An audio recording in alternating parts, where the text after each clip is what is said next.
Good morning everybody. मैं प्रतिभा चौहान एक बार फिर से आप सभी का स्वागत करती हूं आपके अपने यूट्यूब चैनल लीगल विंग्स पे। जैसा कि आप सभी जानते हैं उत्तराखंड की वैकेंसी आ गई है, आपने नोटिफिकेशन देख ही लिया होगा।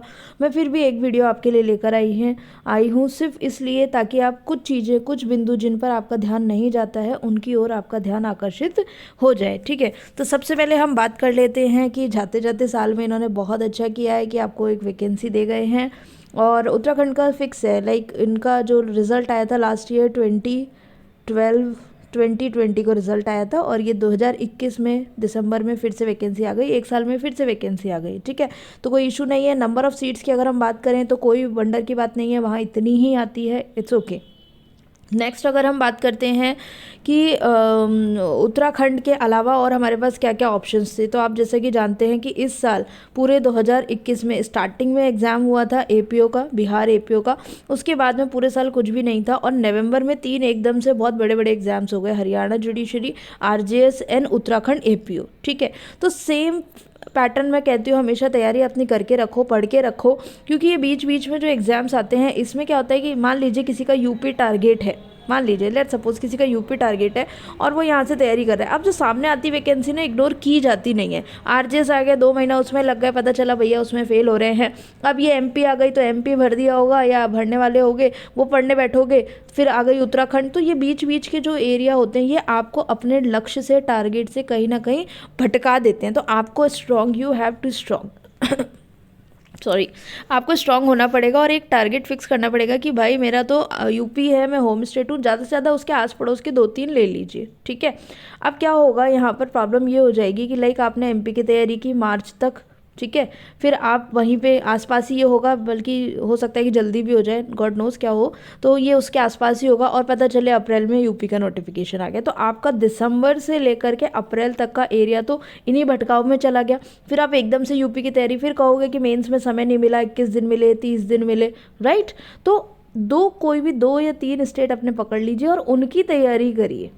ठीक है, और जिनका एक ही स्टेट का है, हाँ वो लोग फॉर्म भरें, जाएं, देकर आएँ, क्योंकि जाने आने में काफ़ी चीज़ आपको सीखने को मिलेगी। ओएमआर गलत भर दिया, एडमिट कार्ड नहीं लिया, आई कार्ड नहीं लिया, अटेस्ट नहीं कराया, फ़ोटो नहीं लगाया, है ना, लास्ट मोमेंट में पेपर छूट गया, ये सब चीज़ें भी, पैनिक हो गए, गोला गलत भर दिया, है ना, हेडेक होने लग गया, उल्टियाँ हो गई, ये सब भी चीज़ें आपको सीखने को मिलेंगी। तो वो जाओ, पेपर भरो और देकर आओ। ठीक है, लेकिन अपना लक्ष्य जो है एक ही जगह केंद्रित करो। जैसे अर्जुन ने चिड़िया की आँख में एक ही चीज़ थी कि भाई मुझे वो देख रहा है। तो जब तक अगर आप ये माइंड में सेट नहीं करोगे कि मुझे ये चीज़ चाहिए, तब तक ये ऐसे भटकाव आते रहेंगे और आप भटकते रहोगे। यकीन मानिए, आज इस कोचिंग को ज्वाइन करोगे, कल उसके लिए करोगे, ये टेस्ट सीरीज़ लोगे, वो बैच ज्वाइन करोगे, ऐसा करते करते आप अपना पैसा, समय और एनर्जी तीनों वेस्ट कर रहे हो टूवर्ड्स योर गोल, जो आपका एग्जैक्ट गोल है। और अब वो समय नहीं रहा कि करने चले तो कुछ हो गया कुछ। ठीक है, तो ध्यान रखना है आपको, अपने लक्ष्य की ओर केंद्रित रहना है। जो आपकी वैकेंसी है उस पर ध्यान रखिए और देते रहिए, तैयारी करते रहिए, कोई दिक्कत नहीं है, लेकिन अपना जो मेन केंद्र है, बिंदु, उसको मत छोड़िए। ठीक है, आइए चलिए इस नोटिफिकेशन के ऊपर हम चर्चा कर लेते हैं। और ध्यान देने की बात है कि नोटिफिकेशन के साथ ही इन्होंने फॉर्म ओपनिंग की डेट दे दी है। फॉर्म लास्ट हैं 20 जनवरी को। तो जिस हिसाब से ये तेज़ी से काम कर रहे हैं, मुझे नहीं लगता ये बहुत ज़्यादा समय देंगे आपको प्री के लिए। आगे हम चर्चा कर लेते हैं कि जितनी भी इम्पॉर्टेंट इसके अंदर टॉपिक्स होंगे जो एक स्टूडेंट जानना चाहता है कि एग्ज़ाम के बारे में, वो मैं आपको इस वीडियो में समअप कर देती हूँ। ठीक है, तो चलिए सबसे पहले हम बात कर लेते हैं वैकेंसी की। तो टोटल जो वैकेंसी हैं 13 है, अनारक्षित जनरल की 11 हैं, जिसमें से 3 जो सीट हैं वो उत्तराखंड की महिलाओं के लिए ही आरक्षित हैं। ठीक है, और किसी वर्ग की कोई वैकेंसी आरक्षित नहीं है, जनरल कैटेगरी में ही आप आओगे। और अन्य पिछड़ा वर्ग की 1 है और आर्थिक रूप ईडब्ल्यूएस की 1 है। ठीक है, तो ये हुआ वैकेंसी का डिस्ट्रीब्यूशन। अब हम देख लेते हैं एग्ज़ाम की स्कीम और क्या क्या रहेगी। तो 3 स्तरीय परीक्षा होती है, प्री होगी, फिर मेन होगा और एक इंटरव्यू होता है। ये सब जुडिशियल एग्ज़ाम में होता है, ध्यान रखिएगा। तो जो लास्ट डेट है 20 जनवरी है आपकी आवेदन पत्र भरने की। और जो ऐसा बताया जा रहा है कि जो प्रारंभिक परीक्षा होगी, स्क्रीनिंग एग्ज़ाम होगा, वो मार्च माह में आयोजित किया जाने की संभावना है। ठीक है, बाकी देखेंगे कि कैसी क्या सिचुएशन बनती है, किस अकॉर्डिंग। बाकी आप माइंड में लेके चलिए कि मार्च में होगा और एमपी भी मार्च में होगा। ठीक है,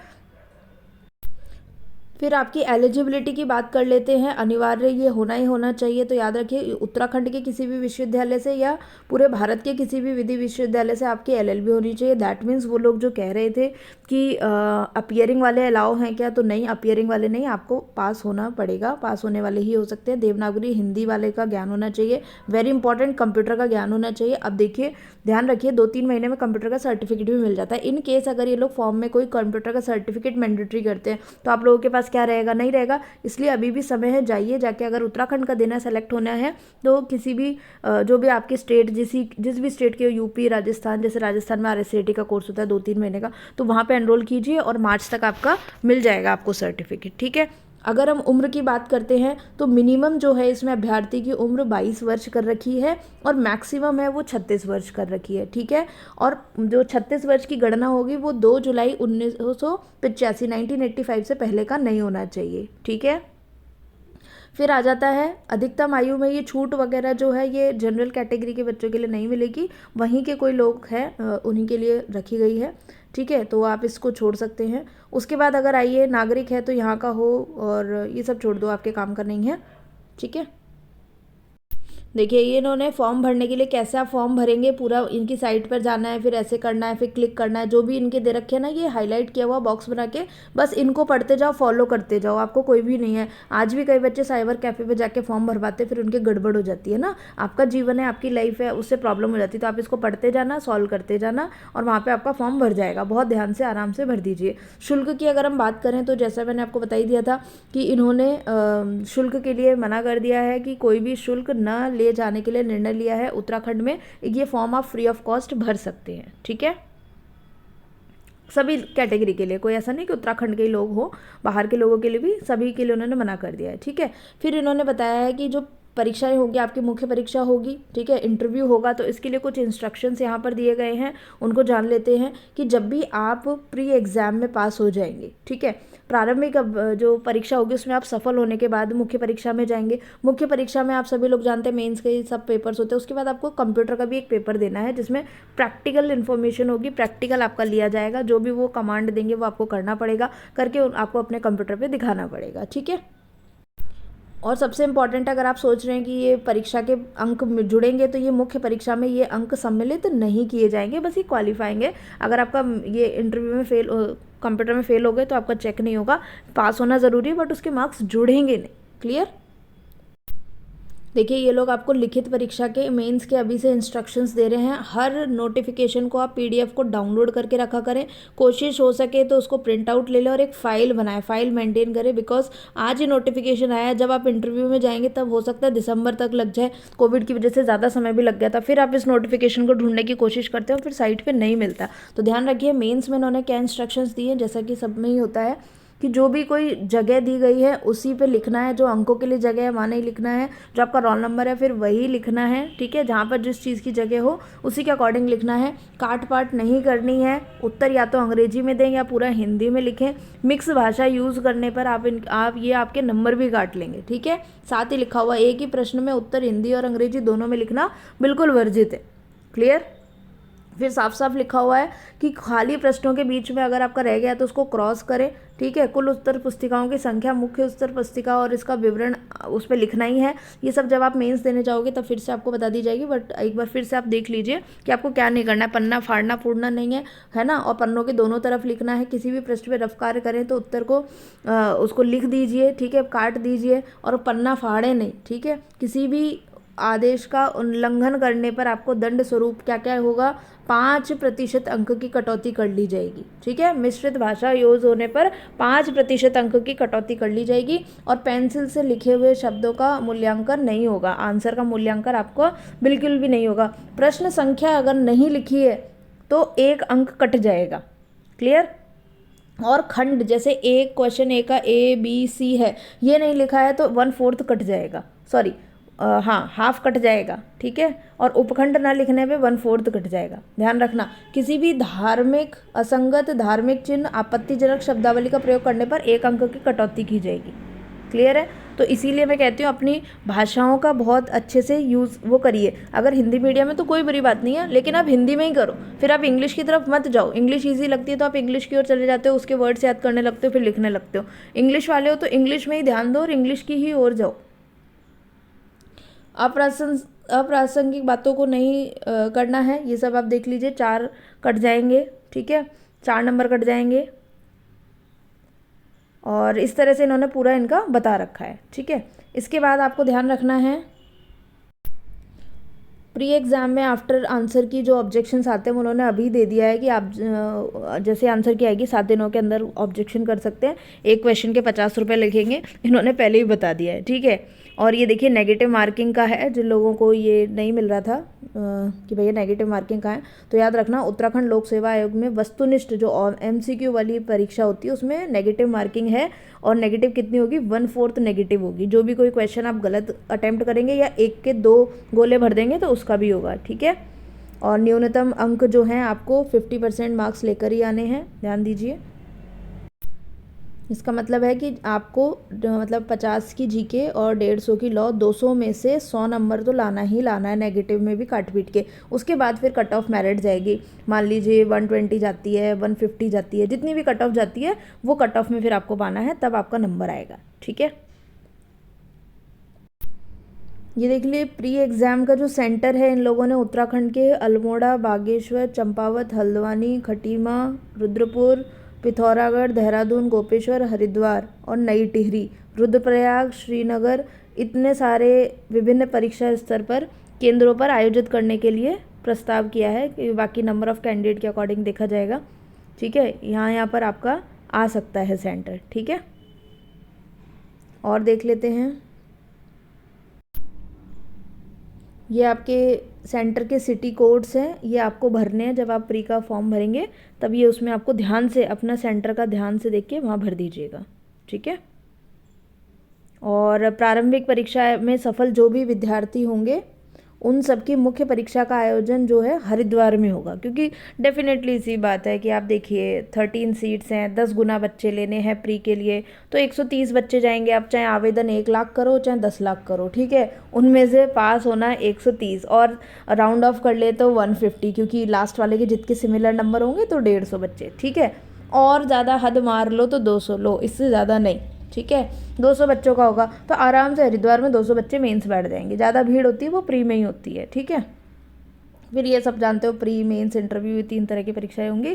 प्रारंभिक परीक्षा के लिए पाठ्यक्रम ये बहुत इंपॉर्टेंट है, ये आप अच्छे से जान लीजिए। देखिए सिलेबस के बारे में आपको इन्फॉर्मेशन होना बहुत ज़रूरी है, ठीक है। तो प्रारंभिक परीक्षा में MCQ ऑब्जेक्टिव टाइप प्रश्न होगा, OMR शीट पे होगा। कई लोग कह रहे थे कि ऑनलाइन कंप्यूटर, नहीं भैया कंप्यूटर वाला नहीं है, OMR पे होगा। 3 घंटे का समय मिलेगा और इसके एक ही पेपर में 2 भाग होंगे। प्रश्न पत्र में भाग 1 जो होगा वो GK का होगा, ठीक है, GK GS आप जो भी इसको बोलना चाहें, 50 नंबर की GK रहेगी। और दूसरा जो भाग रहेगा वो आपका लॉ का रहेगा, विधि का, जिसके लिए 150 अंक रहेंगे, ठीक है। अभी इन्होंने प्रश्नों की संख्या निर्धारित नहीं की है कि मान लीजिए GK का है ये 50 का तो 25 क्वेश्चन हो गए, एक क्वेश्चन 2 नंबर का करके 50, ऐसा इन्होंने अभी क्वेश्चन नंबर के ऊपर नहीं बताया, सिर्फ मार्क्स बता दिए कि 50 नंबर की GK रहेगी और 150 की ये रह सकती है, ठीक है।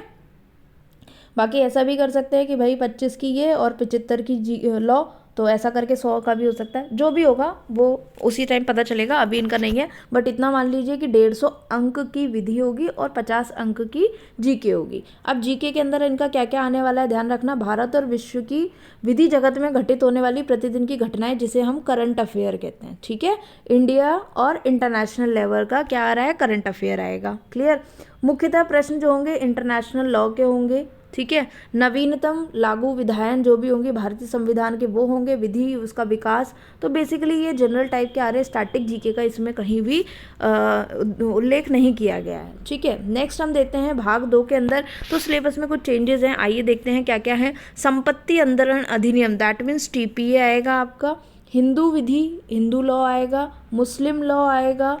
एविडेंस एक्ट आएगा। CRPC आएगी, दंड प्रक्रिया संहिता। भारतीय दंड संहिता IPC आएगी और सिविल CPC, ठीक है। तो टोटल आपके सब्जेक्ट हुए 1 2 3 4 5 6 7, ठीक है। मैं इनको एक बार लिख देती हूँ फ्रेश, इधर से देखिए। TPA, हिंदू, मुस्लिम, आईपीसी, सीपीसी, सीआरपीसी और एविडेंस। ठीक है, अब जो लोग ने यूके एपीओ दिया था उनका आईपीसी, सीआरपीसी और एविडेंस तो उन्होंने तैयार किया ही था। सीपीसी, टीपी, हिंदू, मुस्लिम, ये 3-4 आपको और एक्स्ट्रा तैयार करने हैं। क्लियर? चलिए, मुख्य परीक्षा में किस तरह से आपकी होने वाली है ज़रा ध्यान दीजिए। एक बार समझ लो, उसके बाद निर्णय लेना बैठ के कि मुझे देनी है या नहीं देनी है। देनी है तो मन लगा के तैयारी करनी है, और नहीं देनी है तो फिर छोड़ दो, देखो ही मत, चाहे वैकेंसी 300 ही क्यों ना हो। ठीक है, आइए चलिए देखिए। जब तक आप अपने माइंड में क्लियरिटी नहीं लेकर आएंगे तब तक कैसे, क्योंकि आप खुद सोचिए, वैकेंसी तो आएंगी जाएंगी। बिहार में भी आई थी 553 वैकेंसी थी, यूपी में पिछले साल सिविल जज की 600 वैकेंसीज थी, है ना। तो आपको क्या करना है वो जानना बहुत ज़्यादा ज़रूरी है। तो ये देखिए, सबसे पहले एक प्रेजेंट डे का होगा पेपर, वो 150 अंक का होगा, उसमें करंट अफेयर आएगा। लैंग्वेज का होगा 100 मार्क्स का। फिर सब्सटैंटिव लॉ होगा आपका 200 मार्क्स का। एविडेंस और प्रोसीजरल, जिसमें सीआरपीसी, आईपीसी और एविडेंस आएगा, 200 नंबर का होगा। फिर रेवेन्यू एंड क्रिमिनल लॉज जो आएंगे वो यहाँ पर आईपीसी यहाँ पर आएगी 200 नंबर की। कंप्यूटर का अलग से प्रैक्टिकल एग्जाम होगा 100 नंबर का। और फिर लास्ट में वाइवा होगा आपका 100 मार्क्स का। तो मेन एग्जाम की अगर हम बात करें तो 150, 100, 200, 200, 200, ये 100 नंबर इंक्लूड नहीं होंगे। पेपर होगा, पास भी होना है आपको, बट काउंट नहीं होंगे। ठीक है, तो आपका जो मेन एग्ज़ाम होने वाला है वो है 200, 400, 600, एक सेकेंड, 200, 400, 600, 700, 800, 850 का 850 का मेन एग्ज़ाम होने वाला है, और 100 नंबर का इंटरव्यू। तो मेन आपका जो सिलेक्शन होगा वो 950 में से पास किया जाएगा। ठीक है, और इसका डिटेल इन्फॉर्मेशन इस तरह से है कि वर्तमान परिदृश्य में जो भी चल रहा है, भारत और विश्व की घटनाएं जितनी भी है इंटरनेशनल, वही अब ये आपको लिखने में आएंगी मेंस के लिए, इंटरनेशनल अफेयर। ठीक है, भाषा के अंदर अगर हम बात करते हैं तो अंग्रेजी का जो है एक पेपर होगा, जिसके अंदर आपको अनुवाद करना है, जो कि कोर्ट से रिलेटेड होगा आपका, मतलब लीगल ट्रांसलेशन आएगा। ठीक है, 30 नंबर का होगा वो। और उसी प्रकार हिंदी का भी एक आएगा, जिसको आपको अंग्रेजी में ट्रांसलेट करना है, 30 नंबर का होगा। 60 नंबर हो गए, और 40 नंबर की प्रिसाइज राइटिंग होगी आपकी। क्लियर है? तो ये 100 मार्क्स हो गए। फिर आता है विधि का पहला पेपर जो होगा, उसमें आपकी संविदा विधि, कॉन्ट्रैक्ट, भागीदारी विधि, पार्टनरशिप, सुखाचार, ईजमेंट, अपकृत्य, टॉर्ट। ठीक है, ये सारे आएंगे। टीपीए आएगा जो आपके प्री में भी है, और ट्रस्ट वाला आएगा, स्पेसिफिक रिलीफ, हिंदू लॉ, मुस्लिम लॉ, ये सारे आएंगे। ये सारे सब्जेक्ट है, नोट कर लीजिए अगर किसी को करना है तो। सेकंड पेपर जो प्रक्रियात्मक विधि होगी, उसमें एविडेंस आएगा, सीआरपीसी आएगी, सीपीसी आएगी। ठीक है, ये सारे आएंगे। क्लियर? इसके बाद निर्णय और ये जजमेंट राइटिंग है, जैसे कि आपका आरोप, चार्ज फ्रेमिंग आएगी, इश्यूज़ बनाना आएगा। ठीक है, और जजमेंट लिखना आएगा। इस तरह से ये सारी आपकी ड्राफ्टिंग वाला भी आएगा। किस में आएगा? प्रक्रियात्मक विधि में। तीसरा आएगा राजस्व में, तो उसमें देखिए उत्तर प्रदेश जमींदारी, विनाश और भूमि, ZLRC वाला आएगा, जो कि उत्तराखंड में लागू होते हैं, वो वाले प्रावधान, और आईपीसी आएगी। ठीक है,